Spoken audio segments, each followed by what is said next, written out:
샬롬, 유 선생의 구속사 전공열차, 유도순 목사님의 신구약 성경 파노라마를 낭독하는 시간입니다. 지금은 마가복음 파노라마 9장 30절에서 50절까지입니다.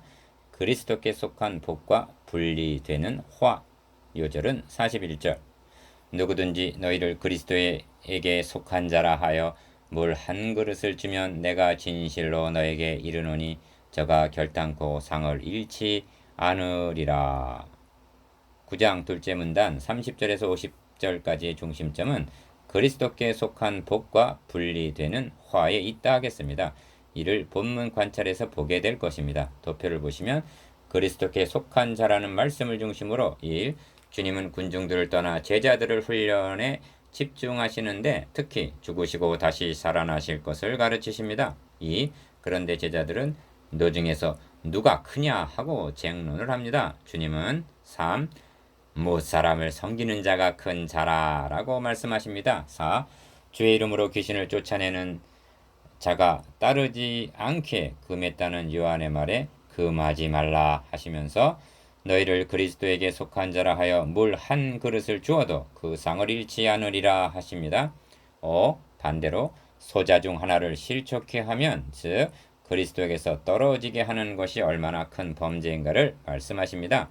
이를 세 단원으로 나누어 상고하겠습니다. 첫째 단원 30절에서 32절 2차 순환 예고, 둘째 단원 33절에서 37절 누가 크냐 쟁론한 제자들, 셋째 단원 38절에서 50절 영접하는 복과 실족시키는 화.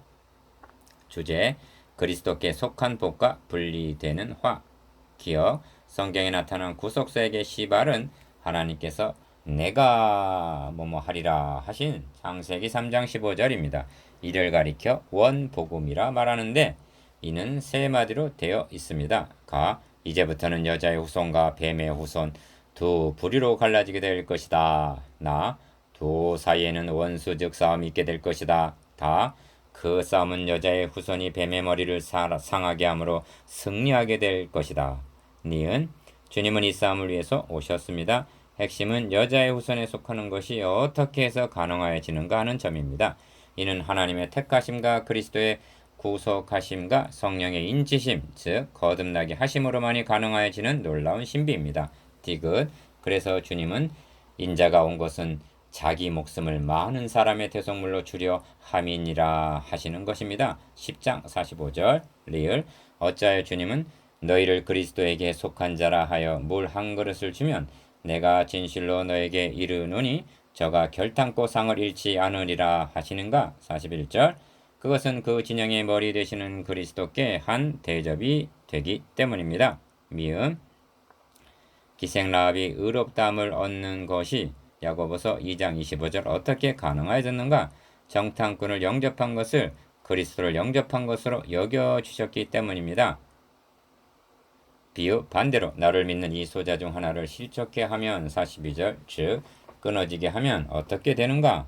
너의 손, 너의 발, 너의 눈이 그렇게 했으면 찍어버리고 빼버리라 하십니다. 왜냐하면 한 눈으로 하나님의 나라에 들어가는 것이 두 눈을 가지고 지옥에 던지는 것보다 낫기 때문이라는 것입니다. 47절 시옷 이런 맥락에서 본문에는 섬김과 영접이 강조되어 있고 섬기는 자가 큰 자라 하십니다. 본문은 그리스도에게 속한 자라는 것이 얼마나 큰 축복인가를 말씀해 준과 동시에 이를 아는 자라면 섬기는 삶을 살아야 할 것을 일깨워 줍니다.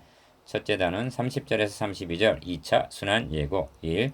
그것을 떠나 갈릴리 가운데로 지날새 예수께서 아무에게도 알리고자 아니하시니 30절 기억 이는 제자들을 가르치시며 또 인자가 사람들의 손에 넘겨 죽임을 당하고 죽은 지 3일 만에 살아나리라는 것을 말씀하시는 연고더라. 31절 전반기의 사역이 예수가 누군가를 알리는 데 초점이 맞춰져 있다면 후반기의 사역은 왜 오셨는가 즉 죽으시고 다시 살아나실 것을 가르치시는데 초점이 맞춰져 있습니다. 왜냐하면 복음의 핵심이 죽으심과 다시 살아나심에 있기 때문입니다. 본문 말씀대로 하면 우리를 그리스도에게 속한 자가 되게 하는 방도는 이 길 외에는 없기 때문입니다. 니은 이것은 공식적으로 말씀하신 순환 예고의 두 번째입니다. 그러나 제자들은 이 말씀을 깨닫지 못하고 묻기도 무서워하더라 합니다. 32절 변화산의 경험을 한 베드로, 요한, 야고보도 깨닫지 못했단 말인가? 문제는 오늘의 제자들이 자신들의 구원이 그리스도의 죽으심과 다시 사심으로 말미암았다는 것과 그 주님을 믿는다는 것은 자기를 부인하고 자기 십자가를 지고 나를 좇을 것이니라. 8장 34절, 즉 자기가 죽어야 한다는 결론을 하고 따르고 있느냐에 있습니다. 둘째 단원 33절에서 37절, 누가 크냐 쟁론한 제자들. 이 가버나움에 이르러 집에 계실새 제자들에게 물으시되 너희가 노중에서 서로 토론한 것이 무엇이냐 하시되. 33절 기어 저희가 잠잠하니 이는 노중에서 서로 누가 크냐 하고 쟁론하였음이라. 34절 주님께서 예루살렘으로 올라가시니까 왕 위에 오르기 위해서 가시는 곳으로 착각을 한 모양입니다. 복음이 옥태에 떨어진다는 것이 이토록 어려운 일입니다. 왜냐하면 이 세상 신이 믿지 아니하는 자들의 마음을 혼미케 하여 그리스도의 영광의 복음의 광채가 비치지 못하게 하기 때문입니다. 고린도후서 4장 4절. 그러므로 전투하는 심정으로 복음을 반복해서 집중적으로 전해 주어야 안전합니다. 3. 예수께서 앉으사 12제자를 불러 이르시되 아무든지 첫째가 되고자 하면 뭇사람의 끝이 되며 뭇사람을 섬기는 자가 되어야 하리라 하시고. 35절 기어 이 말씀을 누구보다도 잘 아는 사람들이 교계 지도자들일 것입니다. 그런데 이 말씀에 가장 노출되어 있는 사람들도 지도자들임을 명심해야 할 것입니다. 니은 어린아이 하나를 데려다가 그들 가운데 세우시고 안으시며 제자들에게 이르시되 누구든지 내 이름으로 이런 어린아이 하나를 영접하면 곧 나를 영접하며 누구든지 나를 영접하면 나를 영접함이 아니요 나를 보내신 이를 영접함이니라 하십니다. 36절에서 37절. 아무 어린아이 나가 아닙니다. 아무 어린아이 나가 아닙니다. 내 이름으로 즉 그리스도께 속한 자라 하여 영접하면 주님을 영접하는 것이요 하나님을 영접하는 것이라는 말씀입니다. 둘째 단원의 핵심어는 영접 즉 받아줌에 있습니다. 셋째 단원 38절에서 50절 영접하는 복과 실족시키는 화. 4. 요한이 예수께 여짜오되 선생님 우리를 따르지 않는 어떤 자가 주의 이름으로 귀신을 내어 쫓는 것을 우리가 보고 우리를 따르지 아니므로 금하였나이다. 38절 기억 예수께서 가라사대 금하지 말라 내 이름으로 의탁하여 능한 일을 행하고 즉시로 나를 비방할 자가 없느니라. 우리를 반대하지 않는 자는 우리를 위하는 자니라 하십니다. 39절에서 40절. 니은 여기 두 진영이 있습니다. 그리스도를 반대하는 진영과 위하는 진영입니다. 이런 분리는 인류가 범죄한 창세기 3장 15절로부터 시작이 되었습니다. 주님은 말씀하십니다. 나와 함께 아니하는 자는 나를 반대하는 자요 나와 함께 모으지 아니하는 자는 해치는 자니라. 누가복음 11장 23절. 그러면 우리를 위하는 자는 어떤 자인가?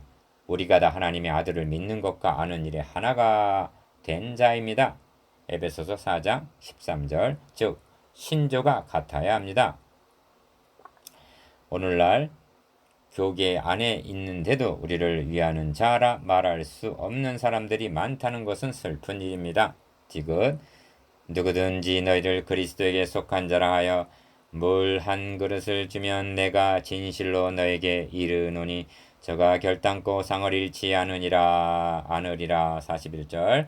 여기 중요한 요점이 등장하는데 속한 자라 한 소속입니다. 어느 진영에 소속되어 있느냐의 생과 사, 구원과 멸망이 갈리게 됩니다. 그 단적인 예가 여리고의 기생 라합입니다. 그는 구속사역을 이루는 데 쓰임받고 있는 정탐꾼을 영접해 주므로 그리스도를 영접한 것으로 여김을 받아 그리스도의 진영에 속하게 되었고 여리고와 함께 멸망을 당하지 않고 자신과 가정을 구원하였습니다. 리을 시편 1편은 시편 전체에 대한 명제와 같은 말씀인데 거기에는 두 길, 두 진영, 두 종말이 있습니다.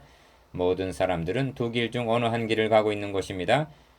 대저의인의 길은 여호와께서 인정하시나 악인의 길은 망하리로다 하고 시편 1편 6절 두 길의 종말이 다르게 될 것을 말씀합니다.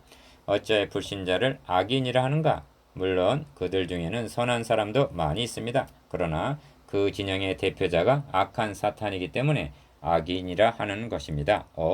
또 누구든지 나를 믿는 이 소자 중 하나를 실족케 하면 차라리 연자 맷돌을 그 목에 달리고 바다에 던지움이 나으니라. 42절. 기억 42절의 실족은 37절에서 4번이나 강조하신 영족과 대조가 되는 말씀임을 유념해야만 합니다. 한 영혼을 실족시켜서 지옥에 떨어지게 하는 것보다 그의 목에 연자 맷돌을 달아 바다에 던지는 것이 낫다는 말씀입니다. 이는 모든 사람들에게 해당이 되는 경계입니다만 문맥적으로 보면 누가 크냐 하고 34절 쟁론한 제자들 즉 선생들에게 하신 말씀임을 인식해야만 합니다. 그러니까 화 있을진저 외식하는 서기관들과 바리새인들이요 너희는 천국문을 사람들 앞에서 닫고 너희도 들어가지 않고 들어가려 하는 자도 들어가지 못하게 하는도다 하신 마태복음 23장 13절 선생된 자가 더 큰 심판을 받게 된다는 경고라는 말씀입니다. 디귿 43절에서 50절까지의 핵심어는 3번이나 강조되어 있는 범죄인데 무슨 범죄를 말씀하는가? 문맥적으로 보면 한 영혼을 실족시키는 범죄입니다.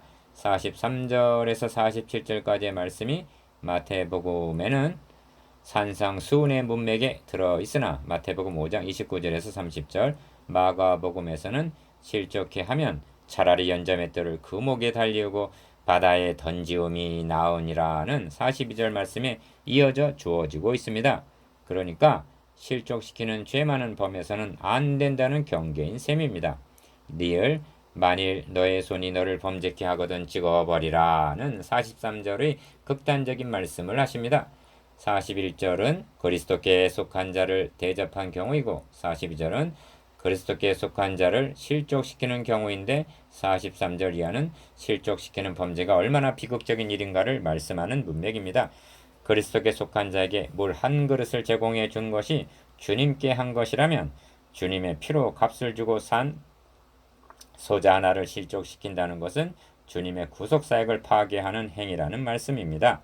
미음 찍어버리라, 빼어버리라는 말씀이 문자적일 수는 없습니다. 문제는 마음에 있는데 손이나 발을 찍어버린다고 해결이 되는 것은 아닙니다. 너무나 마비된 심령들에게 충격요법으로 말씀하시는 것입니다. 그러나 명심해야 할 점은 한눈으로 하나님의 나라에 들어가는 것이 두 눈을 가지고 지옥에 던지우는 것보다 낫다 하신 47절 천국과 지옥이 있다는 점입니다. 비읍 이 극단적인 비유를 보십시오. 가 실족을 당하는 자는 연자맷돌을 목에 달고 물에 던짐받는 편이 낫고 나 실족시키는 자는 손을 찍어버리고 눈을 빼버리는 편이 낫다 하십니다. 구원과 멸망을 이보다 더 생생하게 묘사할 수는 없을 것입니다. 사도 바울은 만일 식물이 내 형제로 실족케 하면 나는 영원히 고기를 먹지 아니하여 내 형제를 실족지 않게 하리라 단언합니다. 고린도전서 8장 13절 거기는 구더기도 죽지 않고 불도 꺼지지 아니하느니라 사람마다 불로서 소금 치듯 함을 받으리라. 48절에서 49절 지옥을 부인하는 여호와의 증인들은 이를 들어 구더기도 영생을 하는가 하고 비아냥거립니다. 그런 뜻이 아닙니다. 영원한 지옥 형벌이 얼마나 참혹한 것인가를 미련하고 듣는 것이 둔한 자들에게 경각심을 갖도록 표현한 것입니다. 6. 9장 전체를 요약하면 주님은 세 제자들이 보는 앞에서 변형이 되시고 하나님은 저의 말을 들으라 말씀하시고 주님은 또다시 죽임을 당하고 3일 만에 살아날 것을 두 번째로 말씀하십니다. 변형, 하나님의 말씀, 순환, 예고 등은 주님은 섬기시려 오셨고 그 섬기심은 자기 목숨을 많은 사람들의 대속물로 주러 오셨음을 드러내는데 집중이 되어 있습니다. 이를 위해서 예루살렘으로 올라가시려는데 제자들은 길 도중에 노중에서 누가 크냐 하고 쟁론을 합니다. 이 제자들의 모습에서 오늘의 우리들의 모습을 보게 되는 것입니다. 주님은 영접과 실족을 들어서 천국과 지옥으로 갈리게 될 것을 경고하십니다. 7. 묵상해 보겠습니다. 기억 2차 순환 예고와 누가 크냐 쟁론하는 제자들에 대해서 니은 그리스도께 속함과 끊어짐에 대해서 디귿 실족시키는 범죄의 비극성에 대해서